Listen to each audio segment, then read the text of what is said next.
just learned, we do not want to put that position. Plantar flexion is going to increase the likelihood of inversion. So now I'm showing you how to tape today. Friday we're going to talk about when do we actually tape in the process of return to activity, okay?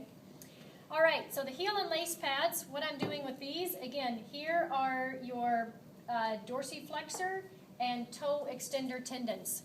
So when they're in this position, you can see they might get a little bit owie with that tape gunked on there. So I'm going to put one heel, that's going to be my lace pad actually, and then you've got the Achilles on the posterior side. So I've got that. Now daily, as you come in, we've got the big box of heel and lace pads. I've got lots of tubs of lube, so make sure that you just get your stuff. Anchors. So remember anchors. I'm going to have her come off the table just a little bit.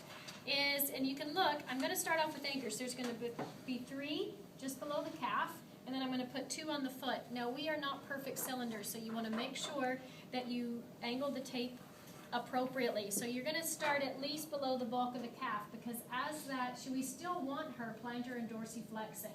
So we don't want to restrict that calf movement when we've got her in a taped position. Okay? Now, I'm doing this right-handedly on a right ankle for a reason, and that's because you're always going to start in the center and pull down medially. And the reason for that is just keep always in mind that you're never, particularly when you get down here to the bottom, you never pull up on the arch. You actually always pull down on the arch. So the other couple things I'll tell you about, so you're always going to start top, make sure that's down, and then I come around and you can see I've put it on a bit of an angle based on her leg.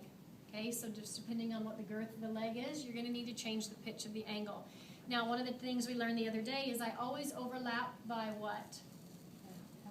Always overlap by half the tape, because we don't want those mistakes of shadows, windows, or wrinkles. Now, you'll notice, am I pushing down on Amy while I tear the tape?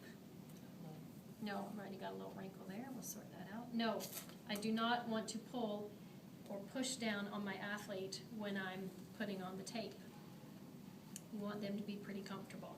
Okay, so there's my second, and now I'm going to put on my third anchor.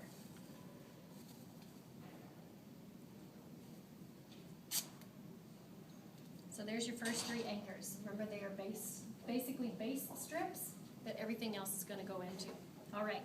Now the next thing that I need to do is I'm going to do 2 on the feet, and you want to avoid starting or stopping tape on your lace pads, because if you do, you're going to pull that lace pad out of position and it's going to lose its function. So you want to avoid doing that.